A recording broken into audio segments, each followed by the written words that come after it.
judge what happened through the comportment of the Prime Minister, his gentle approach to the issues.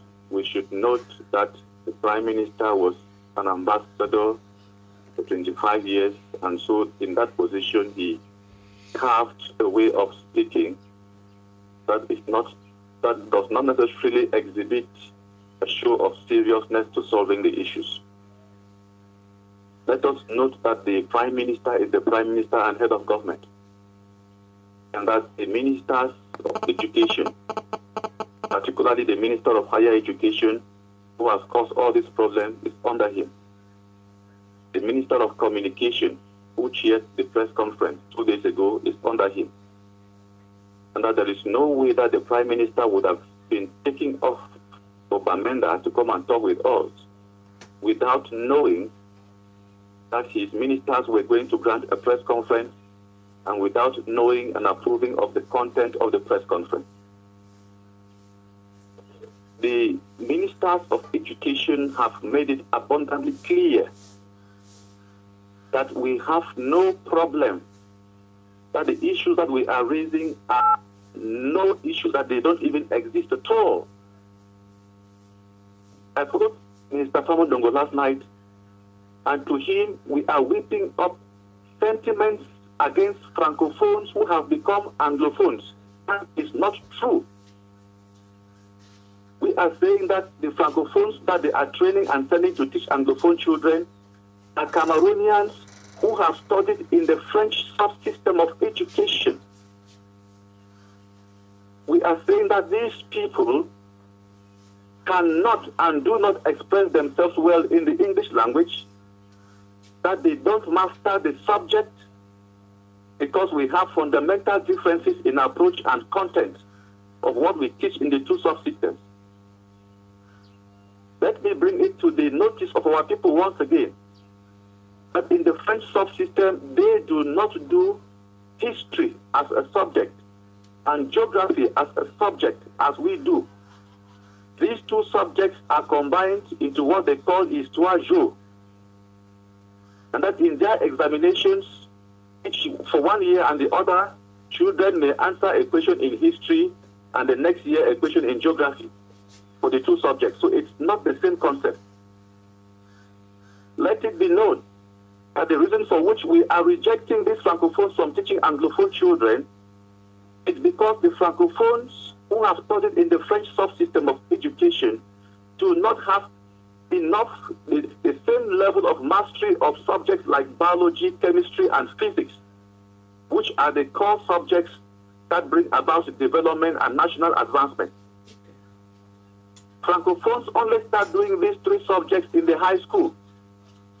Anglophone children start doing these three subjects from Form 1. We have a situation where our children who have done it from Form 1 to upper seat and even have 5A grades at the advanced level cannot pass a simple entrance examination into ENS, Bambi, Lee.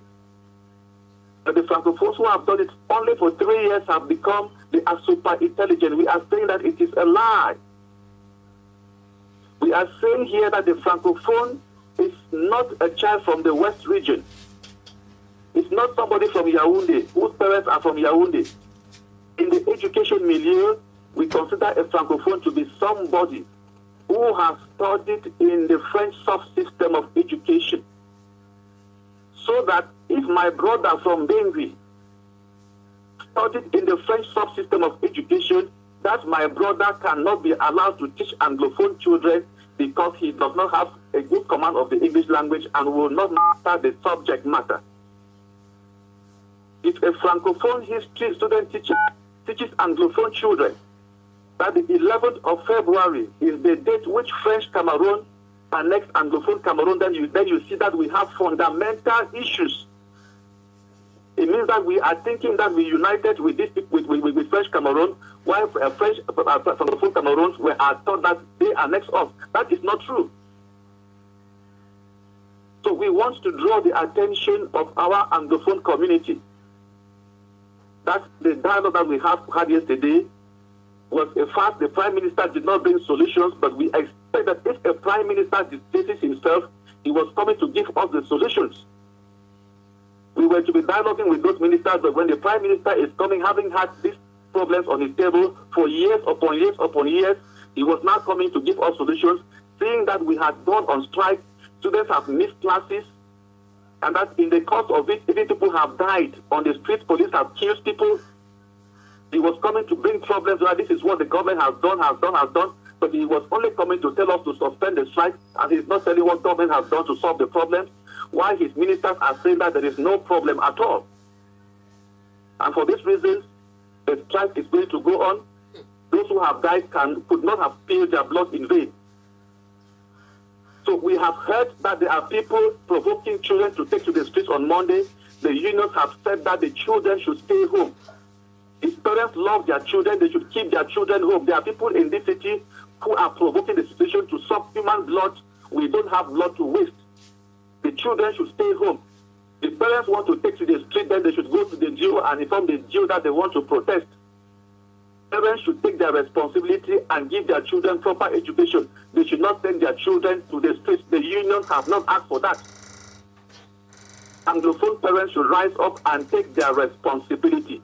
They should not allow people to come in and provoke the situation where people blood will be spilled. They have already spilled blood already. That is more than enough. We should not always lose human life before problems are solved.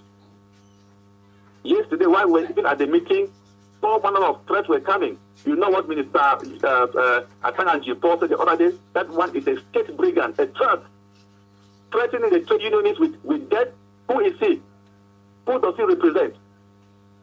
I received all manner of calls yesterday, intimating, telling me not to sit in my house because they are looking for me. Let them come and get me. We are prepared to die for our children. My colleague, Dr. Fontaine of the University of Boya, everybody received that state brigands had been to his house to look for him, to smother him out. It's not the way to solve problems. Enough is enough in this country. Thank you. Yes, thank you very much, yes. Mr. Wilfred.